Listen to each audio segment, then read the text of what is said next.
Thank you. You did very well with my name, so thank you so much. Good afternoon, everybody. I would like to thank you and to thank Rafał Rogulski and the organizers of this very important meeting. And I'm glad to and honored to be with you. I will try to introduce some ideas. I am a sociologist. Nobody is perfect. I'm not an historian. But I consider that social science should be pluri or multidisciplinary, and that it is very difficult to consider that sociologists are too far from history or that historians are too far from sociology. So I would like also to say we are dealing with 20th century, but we cannot begin such a meeting without having at least one word for what happened in England recently. I mean, it's not only 20th century, which has to deal with violence, terrorism, and so on. So I wanted to say one word about that. So I would like to start with the word violence. It's a constant issue in the social science, maybe one of the main issues, or one of the few main issues, but I don't know any really definition, scientific definition, that would be really giving satisfaction. You have many definitions which have been proposed, but there is no real scientific one that we could all accept. And this is true for violence like for many other issues, maybe for a very precise reason, which is that we use the same word in social science and in the daily life, in the media, in politics. So when you use the same vocabulary in two different words, the world of social science and the world of daily life, you will always have some problems, some ambivalence, because you never know exactly what you are dealing with. So let me be a little bit more precise. I will not deal with all forms of violence, of course, all concrete expressions. I will deal mainly in this remarks with physical violence, when violence is concretely physical, when it aims to modify physical integrity, but also intellectual or moral integrity of a person, of a group. But I will not deal with state violence, as we all know when we study social science.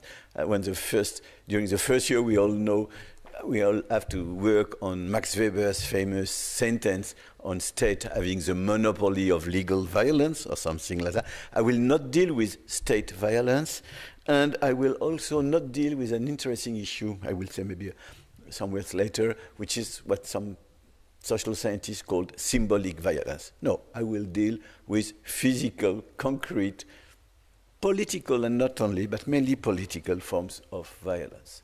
And what I would like to do first is to distinguish different ways in order to approach violence. There are many, many different ways. But I will try to summarize what I understand from this huge field by distinguishing, to start, three main families of approaches, three main ways to analyze violence that can be used. There is a first scientific or intellectual tradition that say, more or less, violence is a reaction to a situation. It's, for instance, an expression, a modality of a crisis. When, for instance, workers lose their job suddenly because a factory is going to close suddenly, and when they break everything, they put some fire on tires, they sequestrate the leaders, the ruling people, and so on. It's a kind of reaction to a crisis. When peasants say we don't want to pay or we cannot pay more taxes and we begin to be violent, it's a reaction to a crisis or to a change in their situation. And so this first family of analysis, which is very useful sometimes, insists on frustrations. And the specialists will call it sometimes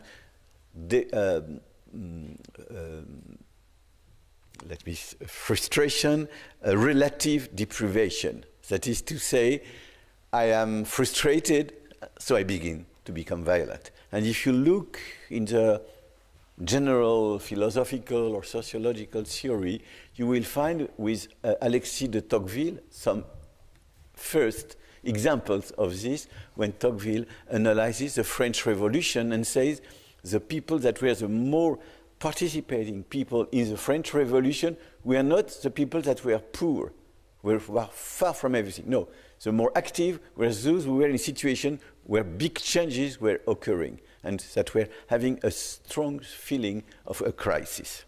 So, when I say this, the crisis can be, or the changes can be economic, it can be social, it can be political, it can be cultural. You have many, many expressions of what I am doing. And what I would like to add is that in the 60s and in the 70s, when this kind of approach was very important in the political literature, in the political science, it appeared rather soon that it was not so useful. That when you try to use this idea of privation, relative deprivation, and this kind of concept, it does not work so much. But it's not necessarily totally unuseful. Then you have a kind of it's a contrary, more or less, a second family of approaches that say, no, violence is not a reaction to a crisis, to a change in a situation. No. Violence, on the contrary, is a tool, is a resource which some actors use, knowing what they do, in order to achieve some goals. That is to say, violence is instrumental. And for instance, I want your money, I kill you. This is very rational. So, some analysts insist on this dimension, either with the idea that this can be individual, but also, which is much more interesting, by insisting on the collective dimension of this kind of violence. Instrumental violence, for instance, is when a social movement tries to become a political actor, try to enter in a political system. And here are very famous names in the historical or sociological field. Charles Tilly, for those that know some history of in this field, know this name, it's a big name. So this is a very interesting point. It's instrumental violence, which means violence is a resource which is mobilized by individual or collective actors in order to achieve some goals. You have many different goals, but in the literature you will find mainly analysis that describe political goals. It is true that this is sometimes very interesting. I will give you a personal example that I have been working on.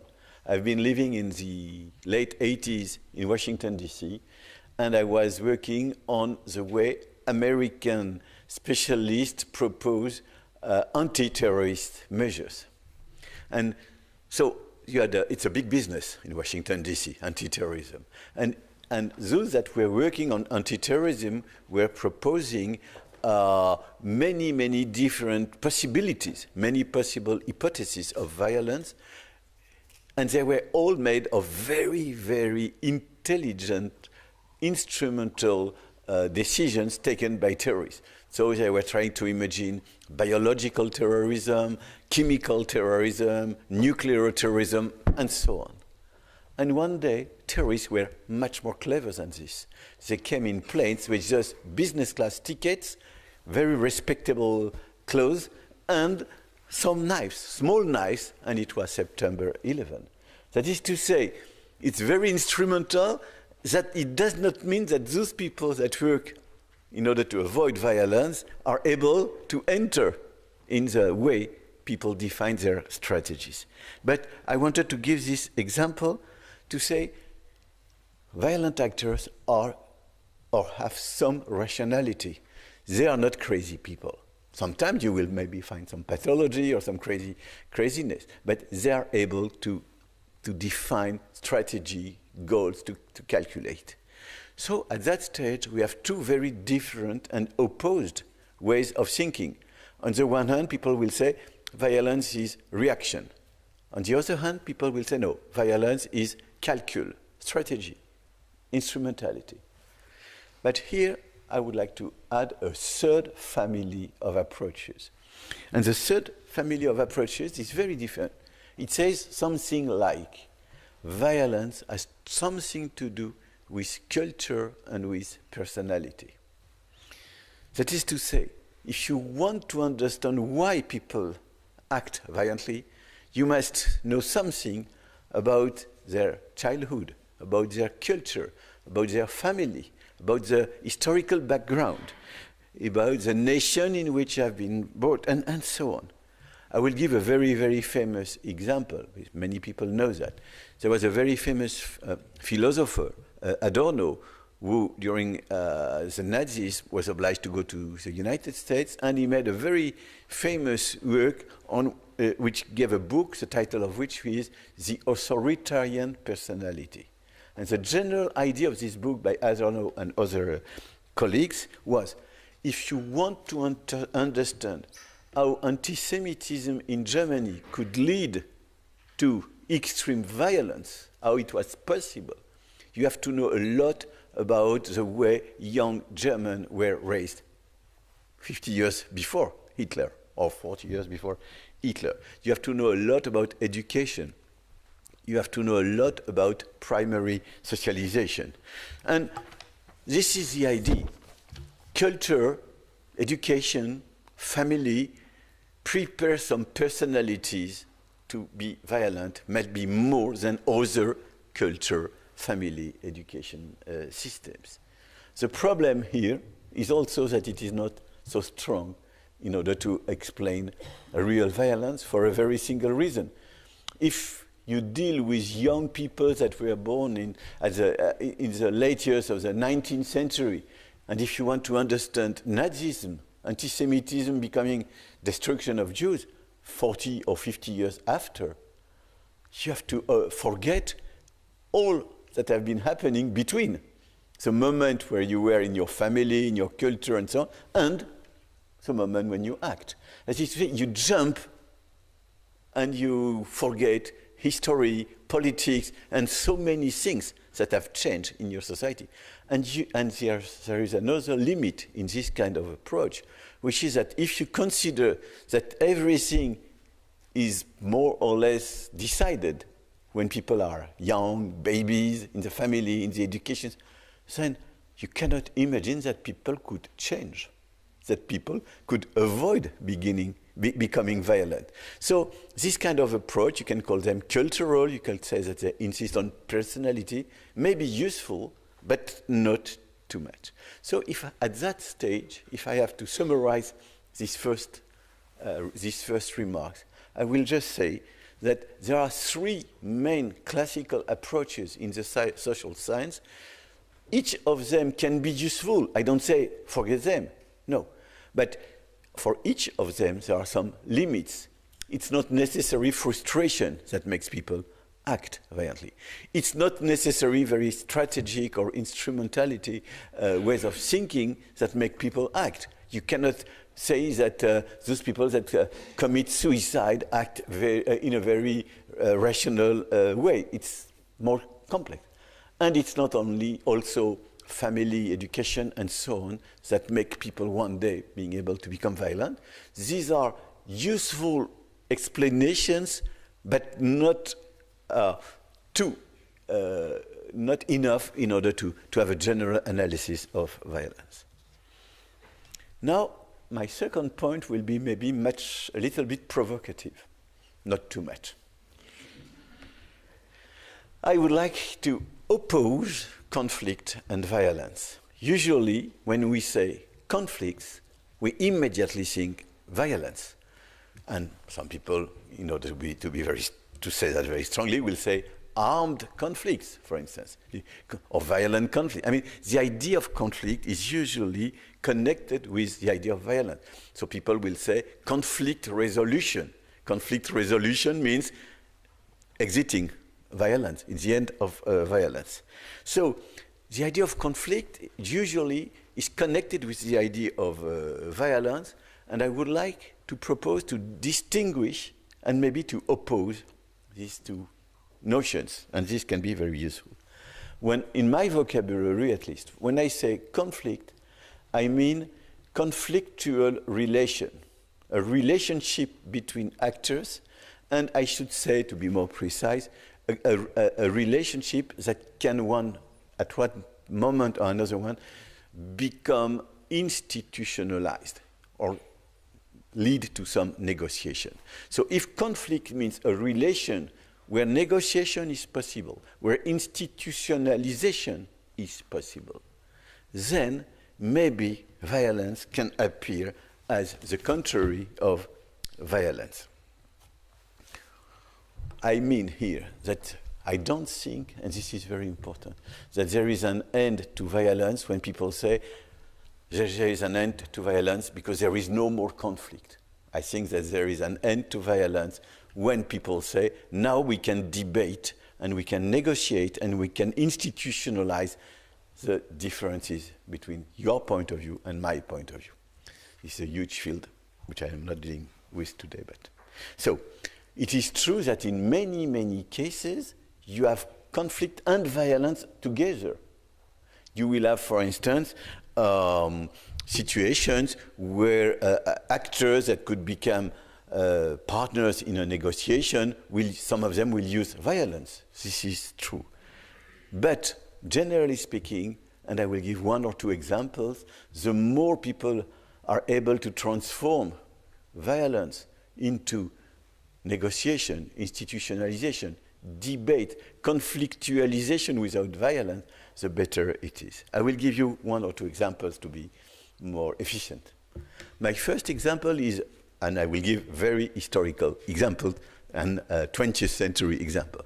The first one is, if you look at the history of the working class movement in a certain number of countries, I could give the French example, which is the one I know the most. It sometimes started with violence. Violence from the workers, violence sometimes from their opponents. And violence stops when you have a strong movement able to negotiate. In the French case, it's unbelievable. We had anarchist terrorism at the end of the 19th century. People that were killing, putting bombs and so on, in name of the working class movement. And suddenly, in 1894-95, it stopped. And when did it stop? It exactly stopped when the first main trade union was created, la Confédération Générale du Travail, and when the first Bourse du Travail, those places where people can organize trade unions, were created. Exactly at that moment. Why? Because trade unions say violence is not good. We prefer exert a strong pressure in order to achieve some goals, to transform our conditions of work and so on. So, if you take this case, it's absolutely clear. When the working class movement became strong and able to negotiate and to discuss, violence, I would not say stopped, but suddenly there was no more terrorism. And now I will take a second historical example. The contrary, the end of the working class movement. I will give the example of left-wing Italian terrorism, which I know quite well. I've been working a lot on this phenomenon. Why was it so important, this terrorism? Because the working class movement was declining. I have no time to be more precise. But if you want to understand how terrorism was so important in Italy in the late 70s, to be brief, it is mainly, not only, but mainly because the working class, the Italian working class movement was declining, was no longer able to transform its demands into debates and into negotiations. At that moment, violence became strong and terrorism became stronger and stronger. I could be more precise, but the general idea was that it is very important if we want to analyze violence, this kind of violence, or at least that I am dealing with, if you want to analyze it, to analyze the possibility or not of conflict in a society. So this was my second point. Now I would like to introduce my third point, which I have to make some remarks about the history of the social science during the late years of the 20th century.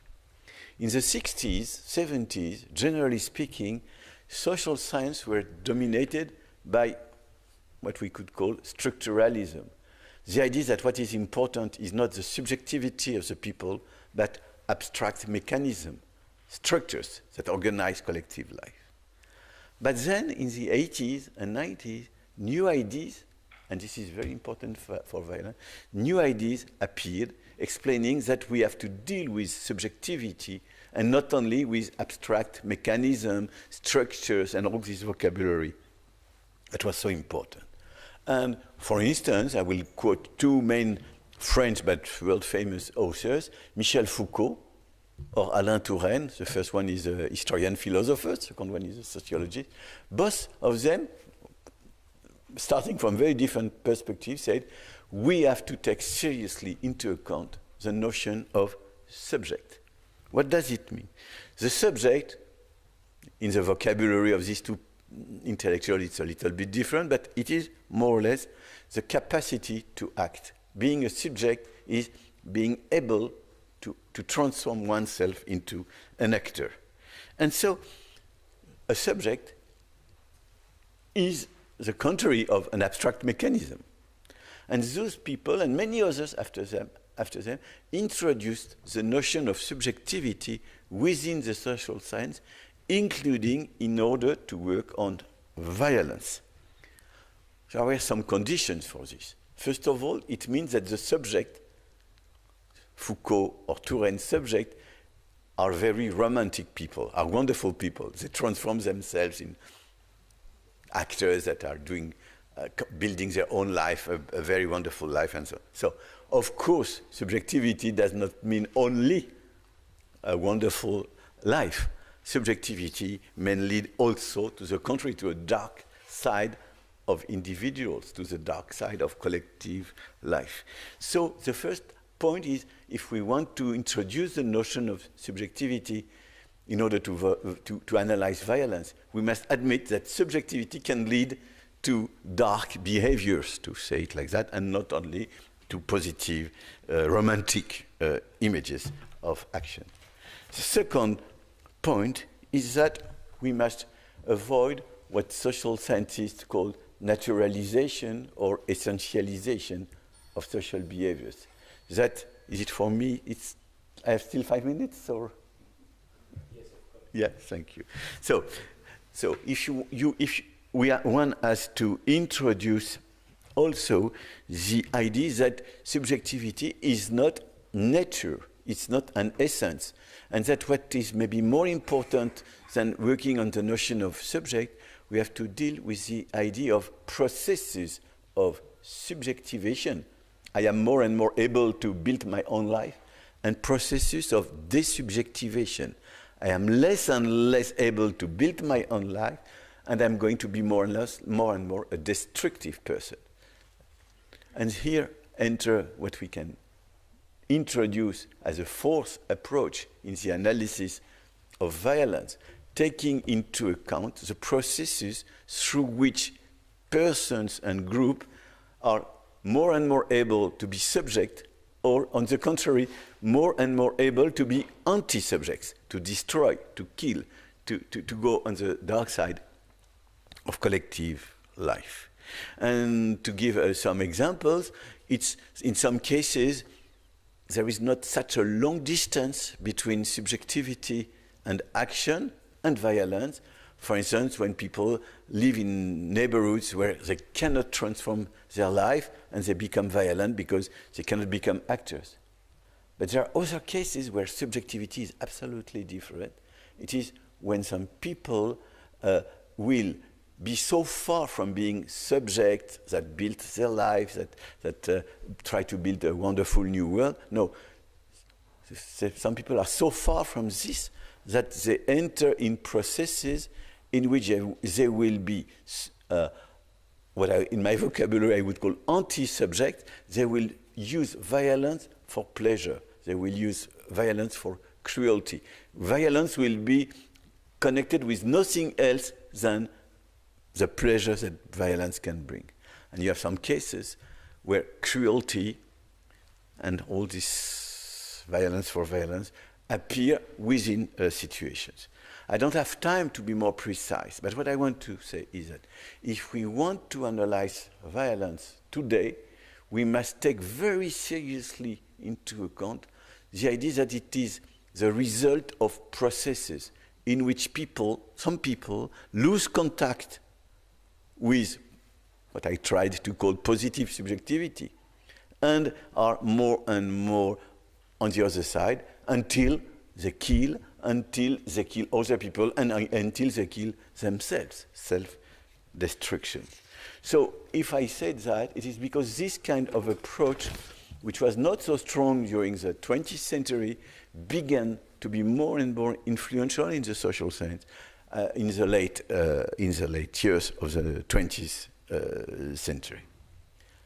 Now the question is, how is it possible that there is such a new interest for the subjectivity, for the processes? When you hear today on TV, I was just this morning, people were speaking of radicalization and de-radicalization, this kind of vocabulary. It's exactly this idea.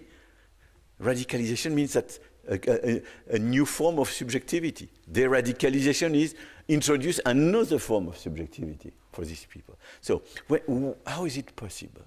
This is possible because during the last maybe 40 or 30 years of the 20th century, something very important appeared. The idea that violence is not only the problem of the state, is not only a problem of order, is not only a problem of a system, it's also the problem for victims, for those people that suffer from violence. And if we want to understand why there is such an emphasis on violence connected with the idea of subjectivity, it is because we are entering in an era where victims exist, which was not the case before, or not so much. So when you have victims, they say, I've been destroyed, or my group has been destroyed, my culture has been destroyed, my family has been destroyed. And this kind of discourse, which is so important and which is so recent, when this is a discourse that people can hear, a discourse that political listen to, a discourse that the media will also echo, then this changes everything in the way of thinking. So what I wanted to say more historically, it is that during the last 30 years, we entered in that moment when victims exist, and if victims exist, we must take into account their subjectivity. And if we take into account the subjectivity of the victims, we must also take into account the subjectivity of those people that perpetrate violence. I don't say that in order to say that they are not responsible, but in order to understand how people become violent. Of course, this could be discussed because some people will propose other ways of analyzing violence. I don't want to say that I deal with everything, but this is for me very important. So this leads me to my conclusion. My conclusion is that if we are entering in an era with victims, it also means an era with memory, remembrance. Because who is saying, I want justice, I want recognition, I want the violence that I've been suffering, me or my group or my family, to be recognized? Who is saying that? Victims. And if they say that, they say, I have memory for that.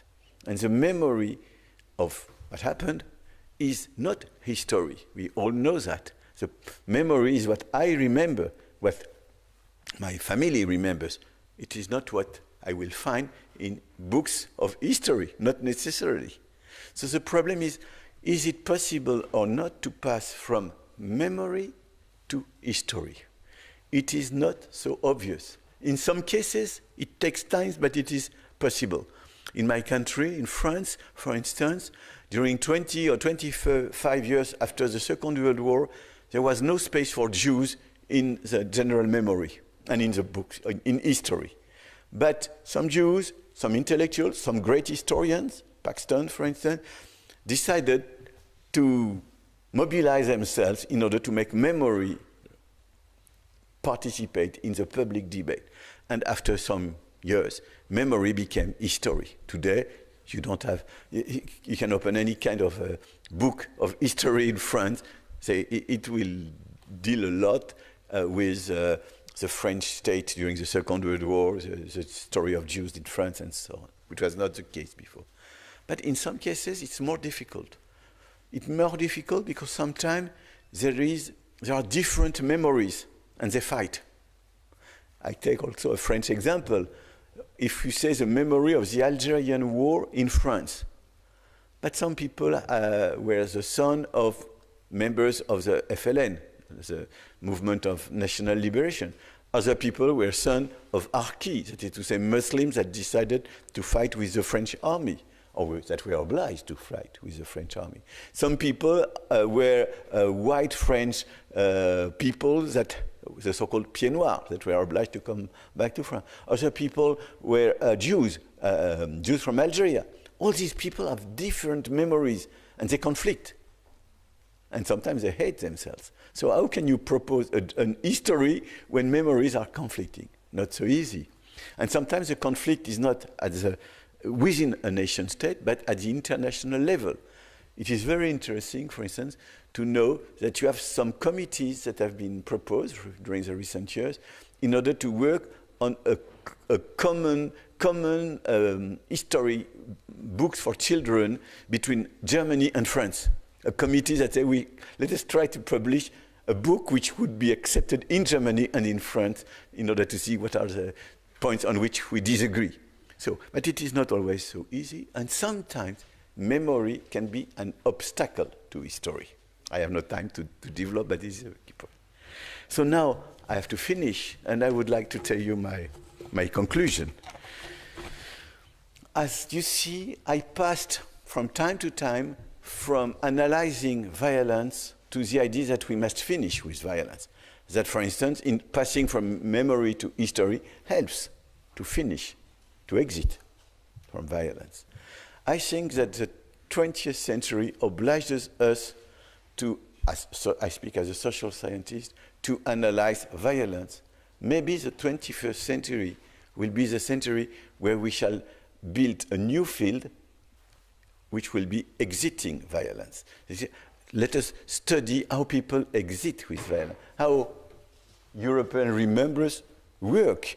You could be a wonderful actor, but you could be also a wonderful object of analysis. Why do you exist now? You did not exist 50 years ago. What does it mean? What does it bring? And so I think that there will be, in the future, more and more work in order to understand and to propose analysis of exiting violence. And this is maybe what makes this meeting so interesting. Thank you for your patience.